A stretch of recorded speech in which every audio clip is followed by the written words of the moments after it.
Pretty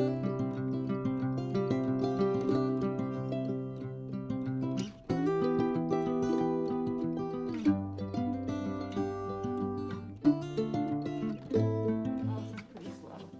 I'm using just dripping a little bit of water on the clay and then getting my hands wet so that they slide over the clay. And then what I'm doing here is I'm pushing with this into this cupped hand.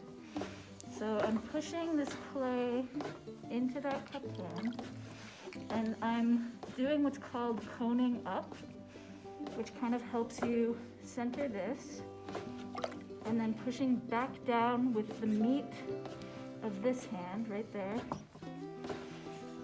into this little mound. And I can do that as many times as it takes to get me to centered. I'm pretty centered right now, and it doesn't feel like there are any bubbles in my clay. So this is about where I want to start if I'm throwing a cylinder. With this little, I call it a little pad of clay. All right, so the first step is opening and making sure that the bottom is really flat, because if the bottom is not flat on this, you're gonna have problems with the walls. So I open with my thumb and just push straight down slowly.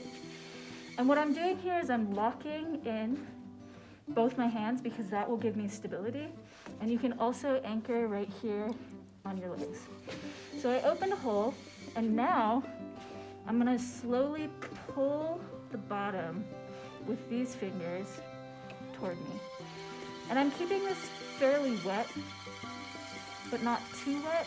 There's like a fine balance, I guess, of the moisture that you need in clay. So I'm just going over that bottom, opening a bottom, and making sure it's really flat. Again, my hands are locked together. My left elbow is locked on my thigh, just making sure the bottom is really flat. There are no bubbles in there. And you want to leave about a 1/4 inch in the bottom, and you can check that by taking your needle tool, making sure your wheel is completely stopped, poking it into the bottom, putting your finger down there, and then pulling it out. And I've got about a 1/4 inch.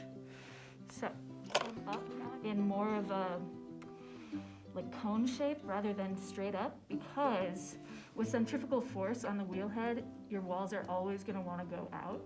So you've got to really work to make like the walls go up and in. So how I pull is using these, my thumb on the outside and these pads of my fingers on the inside, and I'll lock in this hand to keep this hand steady. So I'm pulling with my left hand, pushing my thumb against the inner fingers, and I'm making my first pull up and in, and I let off right about here, and I want to keep the rim really thick, and I want to come back and compress the rim, because this will help keep your walls steady. If you come up and you pull off, you're gonna have awkward rim-shaped things. And you can take your sponge if you get too much water in your cylinder to see what you're doing. You can also throw with your sponge. I like to do that sometimes. So when you can't do that pull anymore, you can use these fingers on the inside, and you can use your sponge or these fingers on the outside and do another pull. So what I'm doing is I'm gathering a coil of clay right here, and I'm gonna move that slowly up the wall until I get about a 1/4 inch off the top. So I'm leaving a lot of clay at the top and gently coming off on that pull. And then I'm gonna compress the rim again. And I'm gonna do that one more time.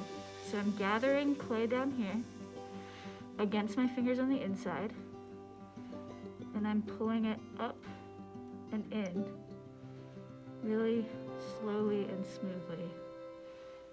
And I'm gonna leave that thicker rim on the top for now. Okay, so now we have a basic cylinder. You can see there's still a lot of clay down here. The walls are pretty thin, and the rim is still pretty thick. So what I'm gonna do is I'm gonna address what's happening down here.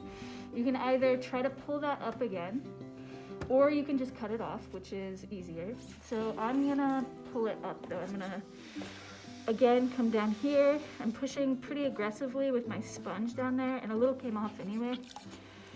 But I'm gonna try to pull that one more time, just into the wall. And now now that I have the general shape, I wasn't really even pulling. That was more of a shaping with my interior fingers, pushing into the sponge just to get more of a straight wall. So that looks pretty good to me. You can come in with your rib, get it a little wet, and really kind of make the walls straight and smooth. And that takes off a bunch of the like wet gushy clay and can help you define the shape, interior and exterior. You can also use the rib on the inside if you wanted to help define the corner there, 90-degree corner. You can also use a rib to help shape this rim. But that is a general cylinder shape. From this, you can basically go to anything else. Do you want me to cut this in half so you can see the... Yeah, that would be great. Okay, so when you cut it off the wheel head, I usually take this tool. It's just a sharp pokey stick. And I undercut the bottom just a little bit to give me an area for my wire to go into. So then I do a little like floss wrap so that your thumbs can go on the wire like that, on the wheel head. I let the wheel head spin slowly, and then I just really draw it back towards me in like one smooth motion. And then you can either use the pot, you can use the pot picker uppers to pick that up. Or if you dry off your hands pretty well and you have like a gentle touch, you can usually just lift it off, especially if the outside of the pot doesn't have any of that wet clay on it and your hands are dry. So see, I can lift this up and it doesn't ruin the shape that much. But we're gonna cut this in half and see how well I did my walls and my bottom. So there is the cross section. I recommend cutting your pots in half, actually, like no matter what stage you're at, just regularly cutting your pots in half so that you can see like where you need to work on your throwing. So the bottom is really pretty good. There's like a little ridge right here that I could have addressed. And that's from where my fingers were like pressing down to get the clay up. And then this is a little thick right here, right? Like you can tell that it's thinner up here and thicker down here, which is generally what's gonna happen to you, especially in the beginning stages. There's gonna be more clay down here and it's gonna get really thin up here. So you want your wall to be as even as possible. And then the rim is a little thicker. That will just generally provide stability throughout the entire time. In your firings, that's gonna really provide stability. It's gonna keep things from warping. In your drying process, it's gonna be really helpful. But yeah, generally that is how you throw a cylinder. So practice.